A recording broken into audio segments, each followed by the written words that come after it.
Welcome back to Quality TV. I'm your host, Quan. Quality TV is the channel that you're on right now. And in this video, we got to talk about the last night's debate. In my opinion, it was one-sided. I was left wanting more. Kamala Harris, she still didn't answer questions. And the moderators from ABC, it was pretty much a 3-on-1 against Trump. They didn't fact check Kamala Harris on anything.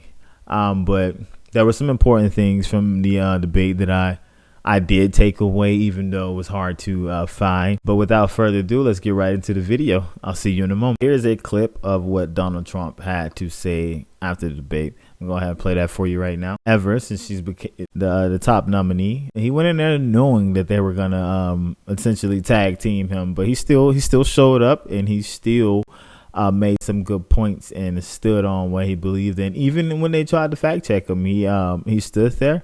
And I just don't like how they allow her not to answer the questions, or how they just chose not to fact check her. That should go to show you that they are 100% against Trump. As you were with her tonight, to think that we come out of this debate and we have no answer to her co-sponsoring the Green New Deal, $93 trillion, yeah. I say the end of capitalism, to come out of this, government-run health care and no answer to eliminating private health insurance. Well, we brought them all up. Every one of the things that we brought it all up. And I also ended with, why hasn't she done it before? Why didn't she fix, she's there complaining. Why didn't she fix all these things that she's complaining? Were you really willing to leave the stage and go home if she was going to go fix it in Washington? No, you know what? I would have left. I would have said, go home and fix it. I'll leave with you, okay? But she's not going to fix it. So she's complaining about all the stuff that's wrong with the country, and they've been there for 3.5 years. And I wanted to save that for my last little summation. And I actually mentioned in there, too. I just thought it was a great debate. I think we showed the weakness. But the sad part is they're destroying our country. In my opinion, Kamala's weakness and her biggest weakness is she can't speak off script. Even when they asked her the questions about any questions, essentially whatever question they asked her, and she went back to Project 2025, even after Trump gave his stances on abortion, even after he gave his stance on that, she still went back to Project 2025. That goes to show that her lines were indeed scripted. That she practiced those lines over and over and over again. It's like she never went off script, not one time.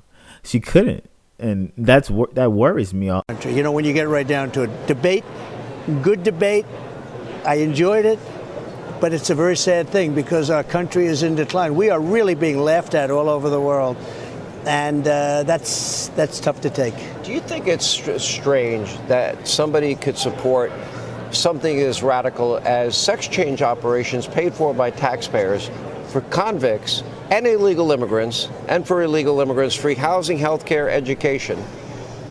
What's the deal with these sex change things? Like, why is this such a big deal in America? To me, sex changes and stuff, that's not a major topic. I don't understand why we keep even bringing it up. And you want to support sex changes for migrants, and you want to support sex changes for convicts.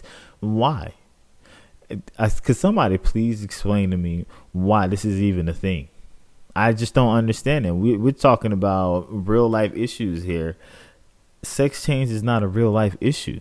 That's a personal issue. That's a personal decision. It's not a real life issue.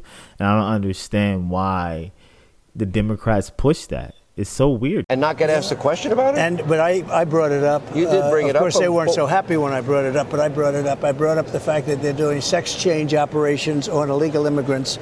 And those are expensive operations, and they shouldn't be done for a lot of reasons. There were a lot of things said that weren't true. But I don't want my hard-earned money that they tax me on to be given to a migrant to change their sex. You tonight that you would support a national abortion ban. Yeah. You've never said that. That you support Project 20. Never said it. Never said he supported the national, and he corrected it several times. But when it was her turn, she went right back to Project 2025. I feel like he should sue them for defamation of character because that's not his policies. Like he said, he doesn't want anything to do with it, but yet they still bring it up. Project 2025 is fake. It's a tool to divide. It's a tool to sway on the edge voters in the Democrats' favor. Project 2025 is not real. I just want you guys to understand that Project 2025 is not a real thing. Correct. You never read it? I don't even know what it is either. I don't want to read it. Okay, number two. That she said in 2000, I took back my position on banning fracking. Yep. No, CNN fact checked that Yep. and said no. The mandatory gun buyback at the end of the debate, she lied about that too. That's right. That's And right. you She did wants call to her out for a lot of confiscate. I called her out on everything that you said. I think I got everything out. Now, with all of that being said, I was amazed because I really thought they'd be fair. I have to say, CNN a few weeks ago was sort of fair against Biden. Yeah. But this one was stacked. I figured it would be after watching 100% positive coverage of her. And she's done a terrible job as vice president. And look, she's the worst vice president we've ever had. She was the border czar, the worst border ever in the history of the world, not just in our country. And he's the worst president we've ever had. So Sean, they're destroying our country. I'm very aware. And if we look at her tax plan, which is, okay, price gauging or gouging, and the largest tax increase not only in American history, but world history, her campaign is saying tonight, Washington Post is reporting, that she wants a second debate. What's your Because answer? she lost. She wants it because she lost. Do you have an answer? Well, I don't know. I have to think about it. But if you won the debate, I sort of think maybe I shouldn't do it. Why should I do another debate? She immediately said, we want another debate. That's, you know what happens when you're a prize fighter and you lose? You immediately want a new fight. You want a rematch? You want a rematch. The guy that won is sort of happy and thinking about it. Would you be inclined to say yes, or you Maybe don't know? if it was on a fair network, I would do that. But I like to see a debate done on Fox. Like, give us a debate. If you really want to get through to American people, all right, you did your debate on ABC. You did one on CNN with Biden. Give us one on Fox News, and let's see them really fact check Kamala and watch how she folds under the pressure. Everything she does is scripted. She had 5 days at debate school to sit and practice those lines that she repeated and recycled over and over and over, recited. Put her under the fire. Like, this debate, in my opinion, it wasn't that great on both sides, but at least I got something from Trump. At least Trump answered questions about the abortion. At least Trump clarified things on the border. At least he clarified his stances on things. They asked her a question at the very beginning of the debate. How do you feel about the economy? What'd she do? Oh, my mom raised me and my sister. Oh, my mom was in the middle class. Can you just answer the question? Please just answer one question without a whole spiel about your mom. I'm personally tired of hearing about her mom. I can tell that this debate has made some people, the people that was on the fence about Trump already, this debate, they just completely overlook how uniform her answers were. That's so signs of scripted. Like, and I honestly feel like the moderators, she knew what the questions was going to be because the responses was almost clean. She didn't have to think about it. They no pushback whatsoever, but they pushed back on Trump. I think let Hannity moderate it. yeah, no, I think like that I would did be fair. Newsom and Ron DeSantis. I think it would be fair. You would be fair, I actually. would be you fair. want to know the truth. I'd let you both talk. I'd let you go at each other. I thought they would be fair. They weren't, but I felt very comfortable. Yeah. We have the best policy. She has no policy. You know, one thing that interested me, because I've known you for a long time, and one of the things that I was watching in you tonight is that you were all business. You know, a lot of times when you're at your rallies or we do a town hall. Sean, they're destroying our country. Is that what it was? Is it the seriousness of the moment? There's nothing to smile about. You know, I'm a good smiler, but There's nothing to laugh about. There's nothing to smile about. It's going down the drain, and I think it's so wow that they're taking it as a joke. In my opinion, the way they're running their campaign is laughable. The way that they're hiding her, and even after the debate, what is he doing? He went right out to the people, to press, answered questions, did interviews. What'd she do? Another prep rally where there's no questions being asked. there's nothing to smile about. They're destroying. We have 21 million people that have been released into our country and many of them are criminals and terrorists and people Laken from Riley, mental institutions. Rachel Morin, Jocelyn Nungary. All dead. I list all these names I know. on the show of people murdered, people raped, people victims of violent crime, names a lot of people never heard of. You've called Laken Riley's family. I did. I was with him. Who else you've met other families? You met the families of I met them all. Afghanistan. Nungary. I met. You met Nungary's family. Yeah, I met 5 or 6 of them. Not even talking about the 13 soldiers that were killed in Afghanistan, the families of the 13 soldiers, which Biden won't even talk to, and he's the one that caused their death. Just as if he had a pistol in his hand, he and her caused their death. Just as if literally they had a gun in their hand. Yeah, it's pretty amazing. When you're in a situation like that, what is going through your mind? What goes on behind the scenes? How do you prepare for your debate?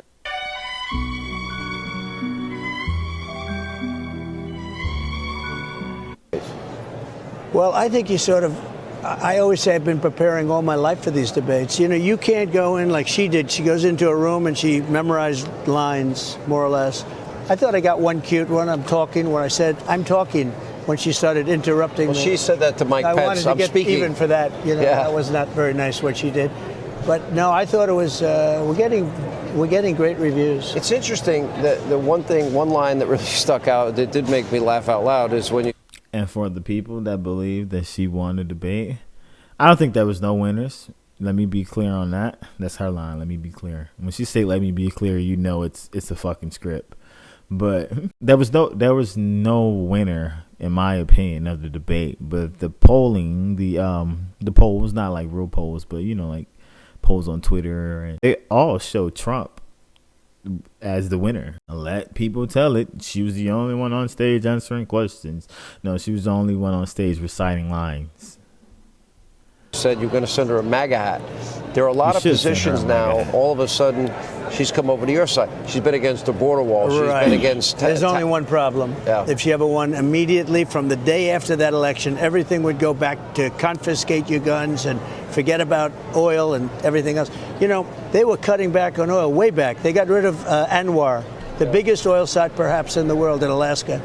They did things that are so bad and so destructive, but energy prices started doubling up, and she immediately went back to the Trump plan. But I would have been now 4 times higher than they are right now, because that was 3.5 years ago. Right. When she cut everything out. She went to wind and went to all this other stuff that doesn't work from an economic standpoint and even a visual standpoint. I don't get the wind. You take these gorgeous plains and deserts and all this stuff. They put these windmills up. They go up like a 30-story building in some cases. They destroy everything. They cut out all, and the environmentalists say, aren't they wonderful? But it's the most expensive form of energy, and it's never going to do for our country. So if we look at the issues on the economy, on immigration, on law and order, on energy, and America's role in the world, is there anything you could point to that you would say they have been successful on? No. They have been unsuccessful at everything. And even the economy, I said, as part of the economy, leave down in the comment section below anything that that the Biden administration has been successful on. Please tell me. I would love to know, because maybe I'm not informed enough. But show me, point it out, link something in the description that says that they were successful at anything during that administration. And me personally, let me ask you. So if I start a house fire, I start the house, I pour gasoline on the wall, start the fire, and then I call the fire department 30 minutes before it was reduced to just ashes, and they come and put it out, save a little bit of the foundation. I get credit for saving the home? It's a good question, right? So if they're burning down our economy and our country, why are we going to trust them to save it when they're the ones who burned it down? You've let 21 million people, more than that, I think, with all the gotaways. That's killing our economy. Terrorists, and we do have the murders and the rapes and the violent crimes. Oh, and you haven't seen anything yet. Wait till you see it in the months to come. What scares me, and I've said this on the air, is by having open borders, unvetted illegal immigrants, that I don't think it's a matter of if, I think it's a matter of when that this country is going to be attacked. If you look at Springfield, Ohio, look at what's happening there. You look at Aurora in in Colorado. These beautiful little towns and little cities, small cities, they're being taken over by illegal migrants. I mean, the people that poured in, and they have weapons like our military doesn't have. You know, they have AK-47s. They have weapons like our military doesn't have. And, you know, some sheriff in one of these towns where he's got 2 deputies and they're not into this. There's no way they can protect the people from this. But look at what's going on in Springfield today. Nobody's ever seen anything like it. We really appreciate it. I know your people are calling for you to roll. What made you come to the spin room? I just felt I wanted to. I was very happy with the result. It's a very unfair situation. They've weaponized our government politically, so I mean, that's unfair. And I just felt we had a great night. And I'd come over here. I actually gave a little bit of a news conference. We were swarmed. Oh, by the way, I could hear it. You were interrupting my show, by the way, just for the record. I had to come over and do yours. I would hate like heck to leave here and I didn't do No, I would be mad. I would take that as a personal offense. I would have been in big trouble. All right, so no answer on their offer for a second debate. Again, the reason you do a second debate is if you lose, and they lost. And we looked at one poll, it was 92-7. Yeah. We looked at another one, 86-3. Wow. I mean, we have all of these results coming in, but I'll think about it. You know, it's very quick. Mr. President, thank you for taking time. We really appreciate it. Thank you, sir. Thank you. All right. Hey, Sean Hannity here. Hey. All in all, I think the debate, nobody won, in my opinion. At least we were more clear on some of the stances that a lot of America didn't know because of what the media has done with the image of Trump. We know how he feels on abortion. We know we have always known how he feels about the economy. We know his stance on migration. What did you get from Kamala Harris and the Kamala supporters? What did you get from her? Tell me, if you are a Kamala fan and you're watching this video, tell me, what did you get that says that she is the one for America? Not these plans about giving out money and all of that, because it's never going to work. It's never going to pass into Congress. Believe the lies if you want, but I'm not. And that's my time for this video. If you don't forget to like, subscribe to the channel, and most importantly, share the content. And until next time, peace, love, and fish grease. I'll see you guys on the next video.